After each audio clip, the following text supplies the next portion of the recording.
Hello and welcome to another episode of Double Barrel Gaming. I'm your host, MrBooMStickXL, and on today's episode, we have to talk about another article posted on January 26th by the incredible journalists at Polygon, though I use the word journalist extremely loosely. The author, who I believe has a personal vendetta against Microsoft and anything they do, is Ben Kuchera. The article in question is titled, "Sea of Thieves is Making Me Sick.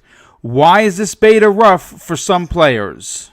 I normally despise having to do reaction videos to someone's opinion, but Ben Kuchera has clearly drew a line in the sand, and no matter what Microsoft does, he's going to go out of his way to write an article for notoriety as the cool guy that hates Xbox. He clearly seems like a very small person who needs a very large amount of attention. Now, whether it's because his mother held him too much or not enough is beyond me. I'm not a psychologist. Though I do know he blatantly has a distaste for any Xbox fan who defends their favorite brand, and even the once media darling Sea of Thieves is now in his crosshairs. He claims to have gotten seasick while playing Sea of Thieves, and to cement his complaint, he reached out to a fellow member of the Polygon staff, Jeff Ramos. Mr. Ramos suffers from a very serious disorder called hydrophobia.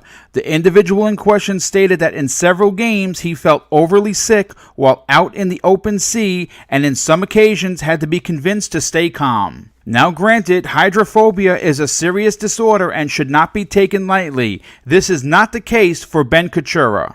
These are some of Ben Kuchera's quotes in the article. "My time in virtual reality has taught me not to fight through feelings of nausea when playing a game. If you feel a little sick now, you're going to feel a lot sicker sooner than later unless you take a break. It can take hours to feel okay once you tip over into full simulation sickness. So it's wise to back off if you begin to feel sick." He also states that even though Sea of Thieves isn't a VR game, it sure made him feel seasick. The next question in bold print was, "How was this possible?" He continues with, "It's a good question, and I was surprised to find that seasickness itself isn't very well understood, much less why I experienced it while playing a video game. Sea of Thieves is a challenging game if you sometimes get sick while playing first-person titles. When I was playing the game's current closed beta, its performance wasn't great even though I was running it on a GTX 970. He claims the seasickness that he experienced came while looking into the horizon and seeing a few islands lost in the rolling waves.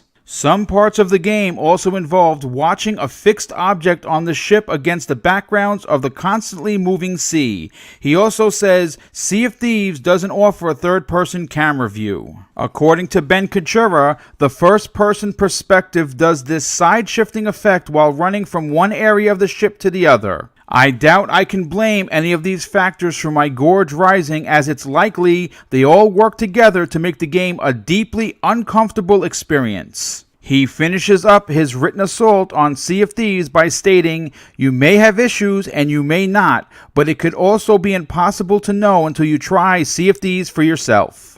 According to Ben Kuchera, there are a few changes that the team at Rare could make to help things be a bit more comfortable for people like me, including better optimization, a rectangle in the middle of the screen, and perhaps a third-person view. Let's hope at least some of these options are added during or even after the closed beta is over. Now, I've personally played about 5 hours of the closed beta. At no time did I ever feel seasick. This could just be me, but while you're in the open water, the ship itself did not have an up and down motion causing any type of motion sickness. The article definitely seemed one-sided, but I would expect no less from Ben Kuchera.